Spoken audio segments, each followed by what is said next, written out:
Safety audit అనేది గత ప్రభుత్వం మీకు ముఖ్యంగా సుమారు 256 హై రిస్క్ ఫ్యాక్టరీస్ అని గుర్తించి 70 ఉన్నాయి. 70 పైగా సేఫ్టీ ఆడిటింగ్ ఏజెన్సీస్ ఉండగా ముఖ్యంగా 4 సేఫ్టీ ఆడిటింగ్ ఏజెన్సీకి పెద్ద ఎక్స్పీరియన్స్ లేని సేఫ్టీ ఆడిటింగ్ ఏజెన్సీస్కి అవి ఇచ్చి ఆ 4 కంపెనీల చేతే ఈ 256 కూడా చేయించడం జరిగింది. అంటే అక్కడ ఎలా అంటే సేఫ్టీ ఆడిటింగ్ అనేది పూర్తిగా వెళ్లకుండానే ఒక 5 లక్షలతే మీకు ఇది లేదు 10 లక్షలతే అని కలెక్షన్ ఏజెంట్ల కింద పనిచేశారు తప్ప సేఫ్టీ ఆడిటింగ్ సరిగ్గా చేయకపోవటం వల్లే గత ప్రభుత్వం చేసిన తప్పిదం వల్లే ఈ రోజు వరకు ఫ్యాక్టరీలో ఇన్సిడెంట్ జరగడానికి కారణం.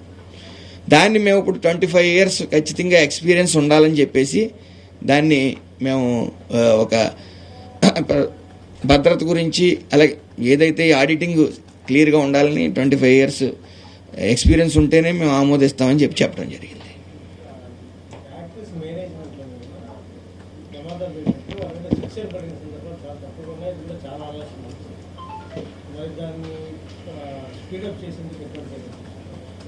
యాక్చువల్గా ఏదైతే ఈ కేసులు నమోదవుతాయో అది ఎఫ్ఐఆర్ అయిన తర్వాత ఇంక పోలీస్ శాఖకి వెళ్తాం, పూర్తిగా ఫ్యాక్టరీస్ యాక్ట్లోకి వస్తుంది.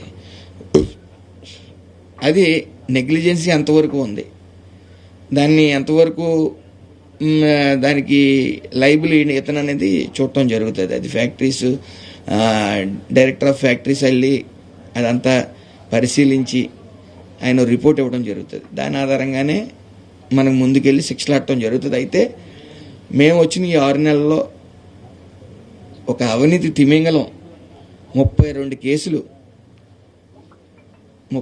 కేసులు ఈ వైసీపీ వాసన ఇంకా పోలా. 32 కేసులు కోర్టులో పెండింగ్ ఉన్నాయి, కోర్టులో ఉన్నాయి, రాజీ చేసేయడం జరిగింది.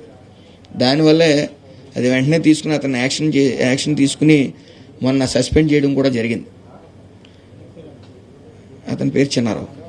అతను దీని మీద యాక్షన్ తీసుకోలేదు. దీన్ని మేము ఫర్దర్గా ఏసీబీకి అది విజిలెన్స్కి ఇవ్వాలనే నిర్ణయంలో ఉన్నాం. అది మేము ఎంక్వైరీలోకి వెళ్తే 32 కేసులు ఈ 3 నెలల్లో ఆయన ఫ్యాక్టరీ మీద ఉన్న కేసులు భారీ స్థాయిలో అమౌంట్ తీసుకుని రాజీ చేయడం జరిగింది.